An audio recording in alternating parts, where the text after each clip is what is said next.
अस्सलामुअलैकुम नाज़रीन, मैं आपका मेज़बान मोहम्मद अली शेख अभी बस स्टैंड पोगल के मुकाम पे मौजूद हूँ। यहाँ पे हमारे साथ मिलने जा रहे हैं बीडीसी चेयरमैन उकलाल श्री करली सिंह वाली जी, जिनके ज़ेर एहतमाम आज यहाँ पे हॉर्टिकल्चर प्रोग्राम ऑर्गेनाइज किया गया। तो इनसे जानना चाहेंगे सर, जिस तरीके से सर यहाँ पे बहुत सारी तारीफें सर आपको दी गई कि आपके ज़ेर एहतमाम प्रोग्राम कराए जाते हैं, ये कराए जाते हैं सर, तो आप कितना सेटिस्फाई सर? देखिए, सबसे पहले तो मैं आज इस हॉर्टिकल्चर का जो कैंप यहाँ पे किया गया, मुनक़द कराया गया है, मैं एचडीओ साहब का भी, इनकी पूरी टीम, पवन जी का, इनकी पूरी टीम का तहे दिल से शुक्रगुजार हूँ, जिन्होंने आज पोगल की हिस्ट्री में 1200 दरख्त लाए, अखरोट के, वो भी जो हमें फल देते हैं। अगर एक अखरोट लग जाता है तो मुझे लगता है ये 15-20 हज़ार रुपये एक अखरोट फल देता है। तो इससे बड़ी बात हमको क्या होनी चाहिए थी। मैं इनको मुबारकबाद देना चाहूँगा। इन्होंने जो ये स्कीम शुरू की है, बहुत सारी स्कीमों के बारे में इन्होंने बताया हम लोगों को कि ये हर एक स्कीम जो है इनकी वो सब्सिडी पे ही है। अगर ₹1,00,000 की स्कीम है, हमने 85,000 देना है, 50,000 रुपये जो है वो इसमें सब्सिडी आएगी। तो कहने का मतलब है कि इन्होंने जो भी ये कदम उठाया है, ये अप्रिशिएटेड कदम है। पूरे डिस्ट्रिक्ट के अंदर इन्होंने कदम उठाया है और मैं इनसे गुजारिश करूंगा कि इस तरह के कैंप जो है हमारे जोन में और 2 जगह करवाए जाएंगे इस साल, ताकि हमारा जो है ये जो कैंप कराने का मकसद है, इससे आवाम को भी बहुत बड़ा फायदा मिलता है और आवाम जो है वो इस फायदे को लेकर के, ये जो जितने भी दरख्त लगे हैं, 1200 अगर हम इन्होंने दिए, 1200 हम अगर अपने लगाएंगे वो 2400 बन जाते हैं। तो अगर 2400 दरख्त जो है इस अपर पंचायत में लग गए तो मुझे लगता है कि बहुत बड़ी डेवलपमेंट का हिस्सा रहेगा। जिस तरीके से इस प्रोग्राम के जरिए आपसे डिमांड रखी गई बस स्टैंड पोगल सरगली रोड, इस बारे में क्या कहेंगे सर? देखिए, बस स्टैंड पोगल और सरगली जो है प्रायोरिटी पे है।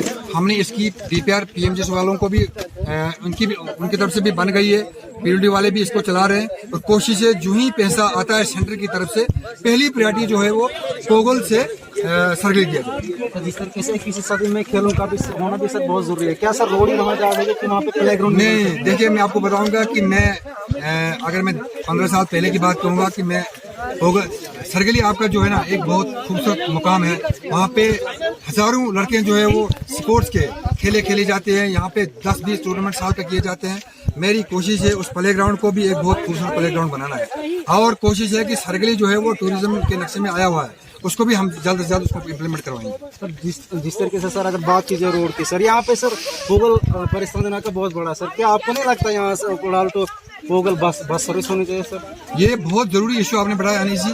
मैं आपको बताऊंगा कि मैंने इशू डीसी साहब से भी उठाया है कि यहाँ पे बस सर्विस जो है पोगल से जम्मू बस सर्विस बहुत जरूरी है। मैं हुकूमत से आपकी माध्यम से गुजारिश करना चाहूँगा, आरटीओ ऑफिसर जम्मू से, ARTO रामन से, कि पोगल जो है वो प्रायोरिटी पे इसका जो है बस स्टैंड से जम्मू और जम्मू से यहाँ सर्विस चलनी चाहिए। और दूसरी बात मैं आपको ये ऐड कर दूं कि यहाँ का जो हैंड पंप है वो सैंक्शनड है। अब किस वक्त मशीन आती है वो भी काम हो जाएगा। कुंडा जो है सर सेंटर प्लेस है, वहाँ पे नहीं होना चाहिए सर? कुंडा में भी आपको पोगल बनने के बाद कुंडा में भी आपको एक हैंड पंप दिया जाएगा। आपकी तमाम तर स्कीमें जो है, जैसे हमने कहा कि पोगल बस स्टैंड है, पहली प्रायोरिटी यहाँ दी गई थी, इसके बाद दूसरी प्रायोरिटी आपको कुंडा में दिया जाएगी, क्योंकि कुंडा में भी बहुत सारे जो लोग हैं वहाँ रहते हैं। सर 1-2 दिन से कुंडा में सर बिजली गायब है, ट्रांसफार्मर जल गया सर, तो कब तक आ सकता है सर? देखिए, वो ट्रांसफार्मर मैंने ट्रेसेट करवाया था, मुझे लगता नहीं था कि वो जले, लेकिन मैं कोशिश करूंगा कि आप आज ही आपने मुझे बताया, मैं आज ही एडवल से बात करके आपको आपके ट्रांसफार्मर उसको बहुत ही जल्द रिस्टोर करवाऊंगा।